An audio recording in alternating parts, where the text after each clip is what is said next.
All right, so today we're taking a deep dive into some really interesting stuff. Oh, yeah. You bet. We've got this stack of articles from the Dealey Plaza Echo.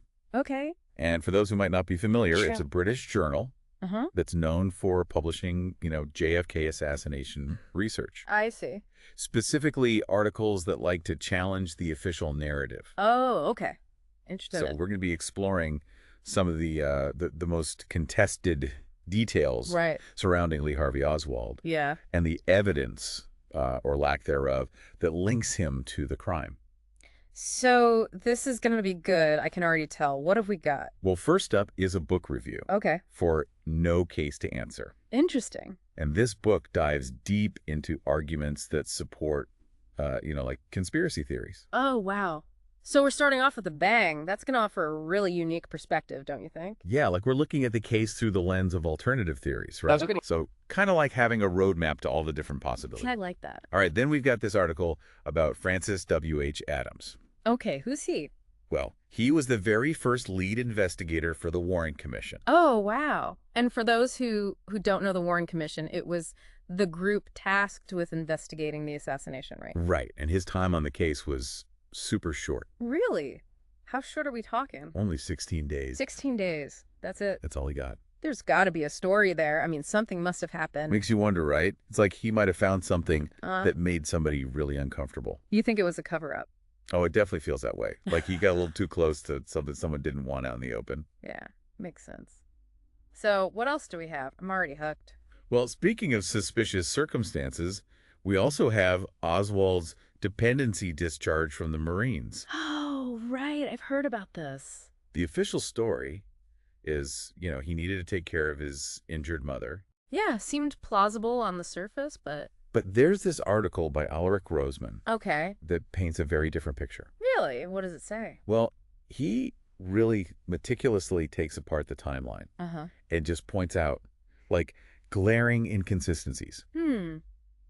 What kind of inconsistencies are we talking about? Well, for starters, Marguerite Oswald's injury itself. Right. And her statements about, her health and her employment, they just don't add up. I see. So the story about her injury might not be as straightforward as it seems. Exactly. Makes sense. What else? And then there's this letter from Dr. Hamilton. Oh, the doctor who was treating her. Yeah, well, supposedly treating her. What do you mean? Because in his letter, he supports the discharge. Yeah, that makes sense, right? I mean, if she was injured. Yeah, but here's the thing. He hadn't actually examined her for almost 2 months before he wrote it. Wait, 2 months? 2 months. So how can he possibly support a discharge based on an examination from that long ago? Yeah, that's really suspicious. Especially, when you consider what happens next. Right. So just days after getting discharged, Lee Oswald leaves his, quote, injured mother behind and takes off for the Soviet Union. Okay, so not exactly the actions of a devoted son. Not at all. So what are you thinking? Do you think this whole caring for his mother thing was just a made-up story? Right. Like maybe a way to get him out of the Marines so he could defect? That's exactly what Rosman suggests. He thinks that the discharge might have been orchestrated, potentially with help from intelligence agencies even. Wow, so we're really getting into conspiracy territory now. I know, right? Like, what if Oswald was being manipulated? Or at least aided by forces, beyond his control? Yeah, pretty intense stuff. And it all kind of ties in with the next article, which is called Lee Harvey Oswald and the Italian Rifle. Ooh, okay, this is getting good. Who wrote that one? It's by John Richardson. And who is he? Like, what's his background? Well, he was a well-respected ballistics expert. Oh, wow. So he knows his stuff. Absolutely. So his analysis carries a lot of weight. I bet. So what does he say? Well, he presents some really compelling evidence that challenges the authenticity of the rifle. Okay. And it's linked to Oswald. Interesting. So he's saying that the rifle they found might not even be the one that was used. Well, he focuses on discrepancies in the photographs of the bullets and the cartridges. Like what kind of discrepancies? Well, the variations he points out suggest that someone might have tampered with the evidence, possibly to frame Oswald. Wow, so you're saying they might have planted evidence to make him look guilty. That's what it looks like.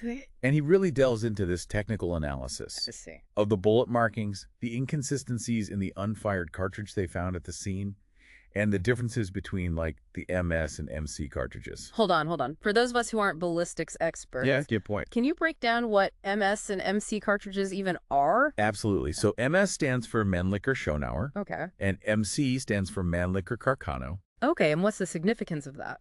Well, there are two different types of cartridges that wouldn't normally be found at the same crime scene, Unless. someone wanted to make it seem like more than one rifle was involved. Ooh, snake it. So are you saying that Richardson is basically suggesting a cover-up? Like a really sophisticated cover-up where they even manipulated ballistic evidence? That's a great way to put it. And then we have another article, Bill McDowell's The Great Carcano Swindle. This is getting juicy. I know, right? What's that one about? It goes even deeper into the rifle's origins and how it supposedly connects to Oswald. It's like each article adds another layer to the mystery. Okay, I'm hooked. So what did McDowell find? Did he, like, debunk the whole Carcano thing altogether? Like, prove the rifle wasn't even a real Carcano? It's actually a lot more complicated than that.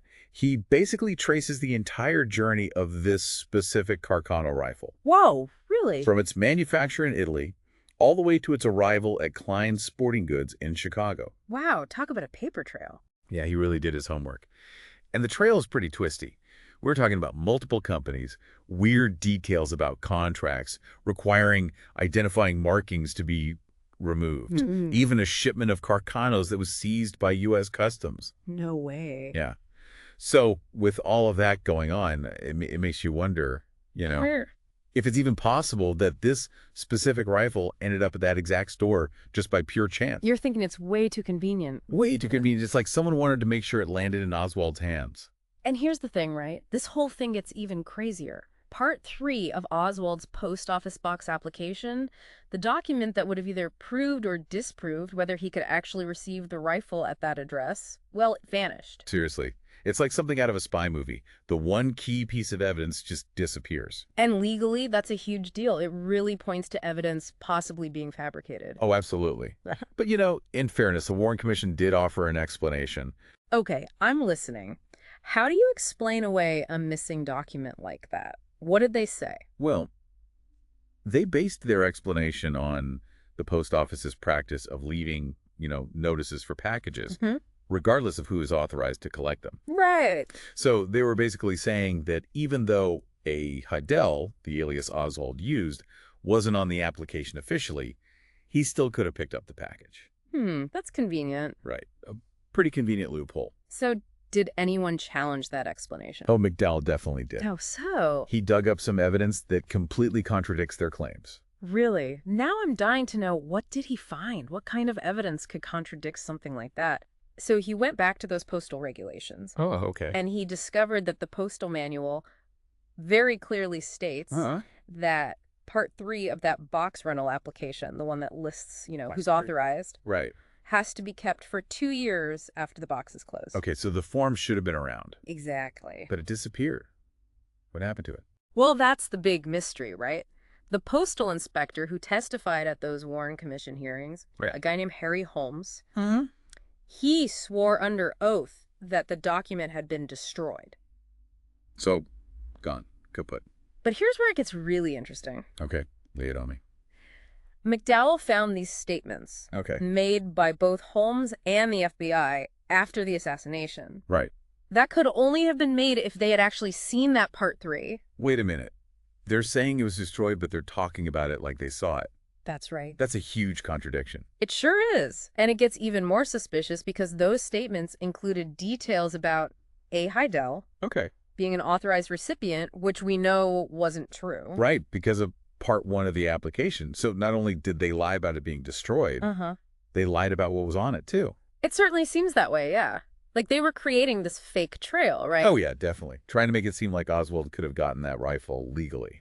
Oh, man. The more we dig into this, the more it feels like we're uncovering like layers and layers of a cover-up. Yeah. Peeling back that onion layer by layer. Pungent layers, too. Definitely pungent. Okay, so we've gone pretty deep into McDowell's investigation. Right. But let's not forget about Richardson's ballistics analysis. Oh, yeah, absolutely. He had some pretty compelling evidence, too. He did. Didn't he say something about that unfired cartridge? Yeah. Like not even being the right type? He did. And that's one of the most puzzling pieces of this whole thing, really. Okay, break it down for me. Richson examined that unfired cartridge, Yeah. and it had characteristics that didn't match the description of a Winchester cartridge. Hold on. So the cartridge they said was evidence wasn't even the right kind. Yo. Then what kind of cartridge was it? Well, based on his analysis, it more closely resembled a European military surplus cartridge. So someone swapped them out. It's a strong possibility. He even pointed out specific features, Okay. like a crimped neck and a cupronickel alloy jacket. I don't even know what those are. They're features you don't see on Winchester cartridges. Okay, so even I can see that's not right. Right. They tried to make the evidence fit their story. It's definitely a plausible interpretation, especially when you consider his analysis of the spent cartridges. Oh, right. What about those? Did those match the rifle? Actually, no.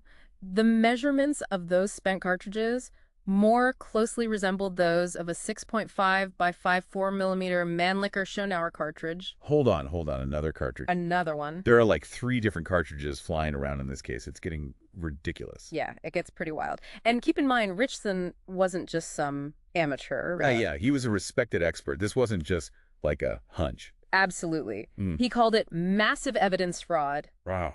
And even accused elements within the federal government of treason. Treason. That's a strong word.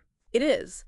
But based on what we've seen so far, it's hard to argue with his assessment. I mean, we have a rifle with missing markings, a disappearing post office application, cartridges that don't match the alleged murder weapon. Right. It's a whole pattern of inconsistencies that just screams cover-up, right? Like a deliberate attempt to frame Oswald and hide something much bigger. It's a very disturbing possibility. It is really unsettling to think that history might have been manipulated like that. I agree.